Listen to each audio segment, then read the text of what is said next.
Good day, good day, good day, everyone. Welcome to Morning Sip with Rev Melissa. I am Rev Melissa. SIP stands for Spirit in Practice, where we practice because practice makes progress. Yes, it does. Yes, it does.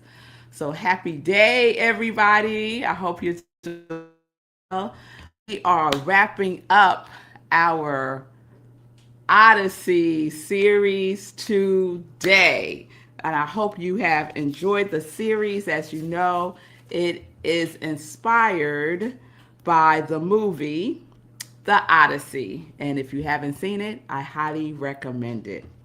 So, we've been going through the journey of the archetypes of the characters from the Odyssey and just checking in to see which ones do you resonate the most with, because all of us have aspects of these archetypes, and for some of us one may be more dominant than another, or we move through them at different stages of our lives.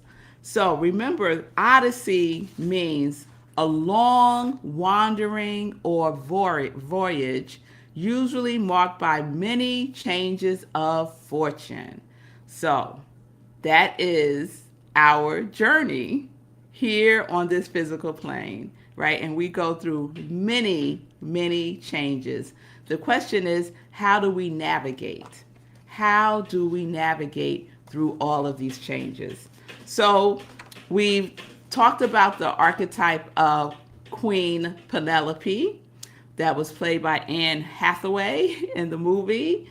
And her archetype is love consciousness, faithfulness, right? Just faithfulness, regardless of what's going on, regardless of what she sees, regardless of the chaos that surrounds her, to be faithful and to be still and know. So, do you feel that like that's where you are right now in your life? Things may appear to be very chaotic, and yet there is a stillness within you. There's a stillness within you that is anchoring you in the truth that love always prevails. And then yesterday, we looked at the archetype of Odysseus, who is basically archetype. Ooh, tongue tied of the hero's journey, right? And so we know the story of the hero's journey, and Odysseus is another story of the hero's journey. And we can see that there is a dance between the ego and higher consciousness. That we can see that there's shadow work that needs to be done on this journey. We can see that there is a surrendering, there is humility, there is a time where we just forget.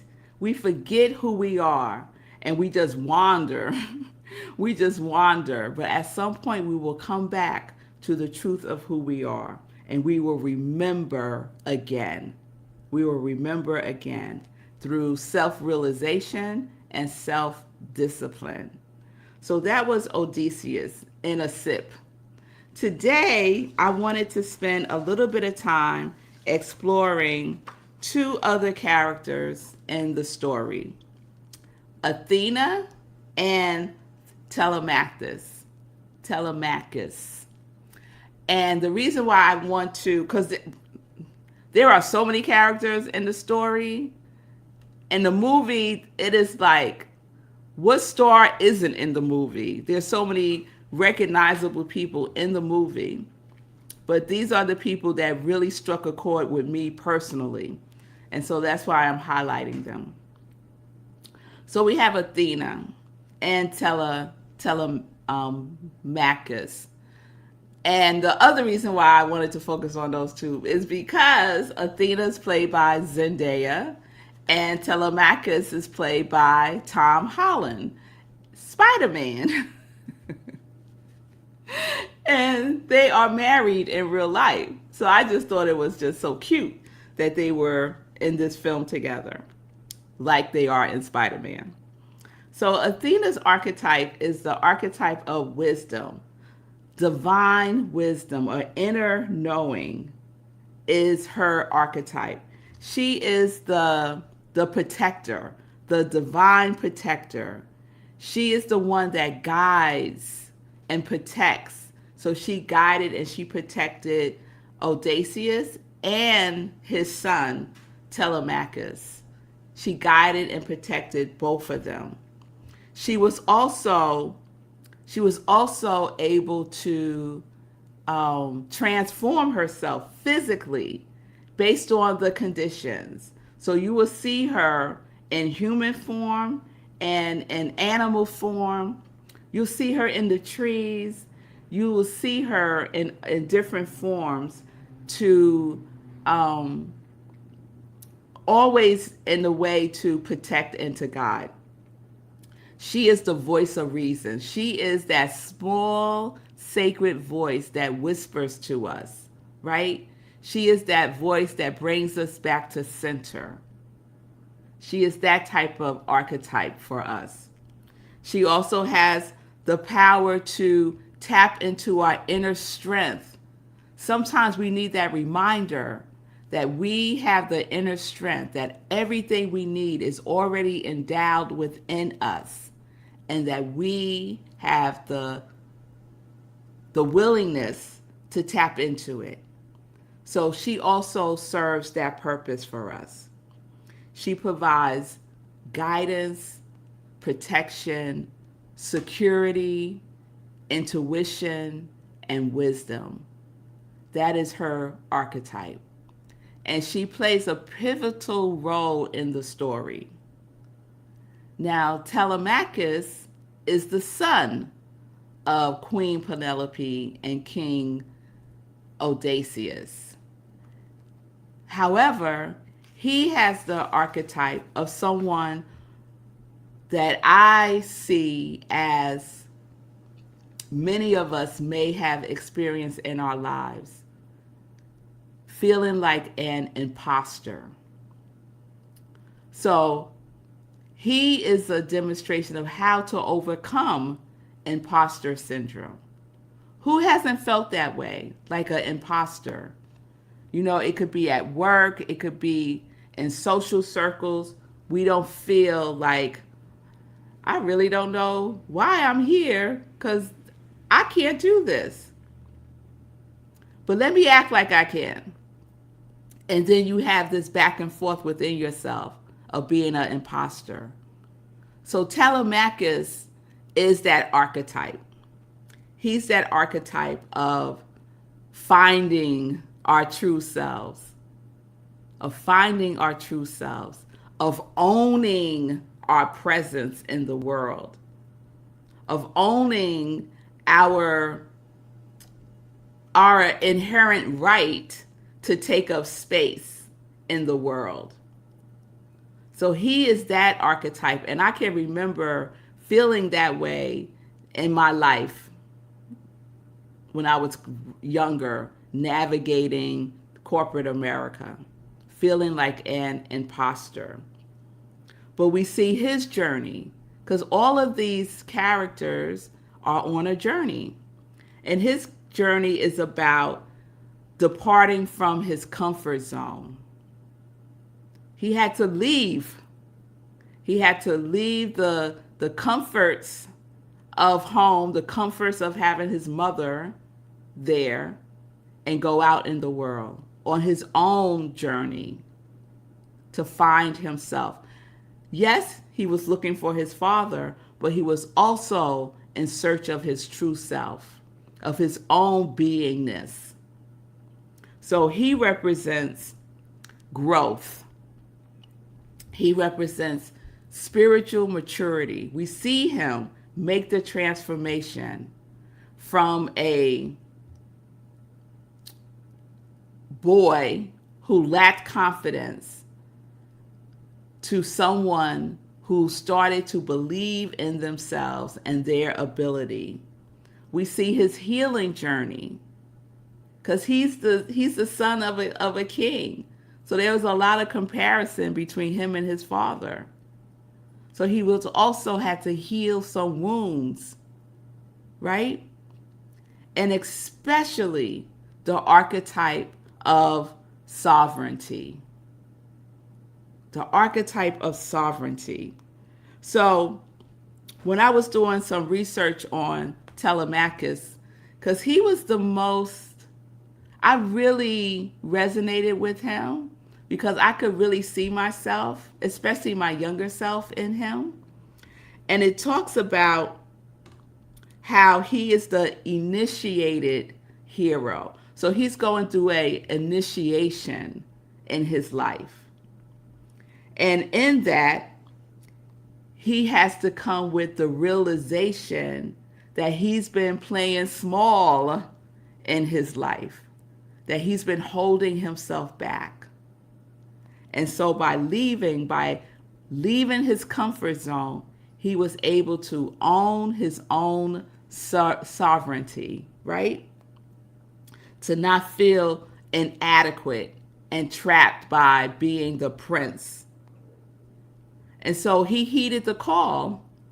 So at some point in our lives, we all get to decide if we're going to heed the call, move from our comfort zone, and go out in the world to recover and discover ourselves again. So Telemachus is really about excuse me, healing and sovereignty. That is the archetype of Telemachus. And oh, excuse me.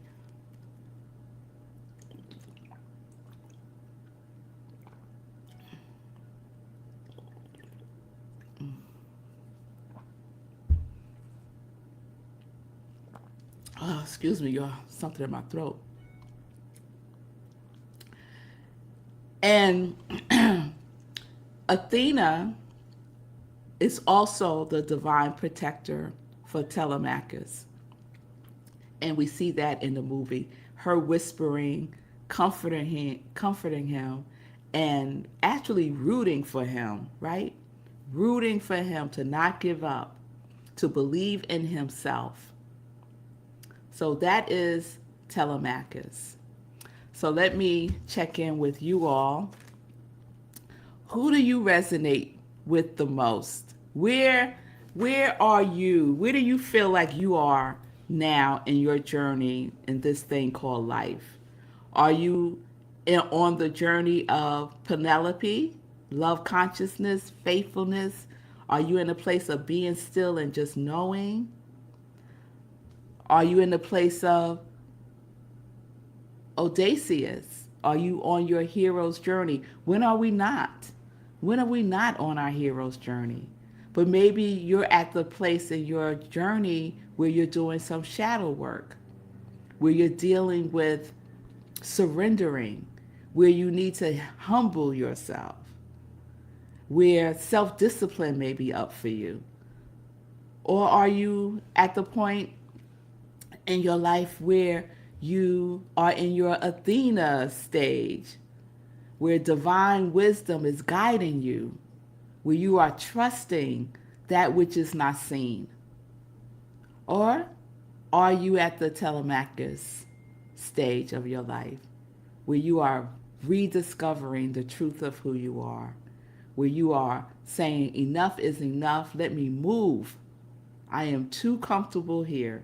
It's time to move. So, good day, Pamela. Hey, Shay. Yes, say cool, I was tongue-tied. Shay said, that's exactly what I'm doing, leaving home to find myself at 56.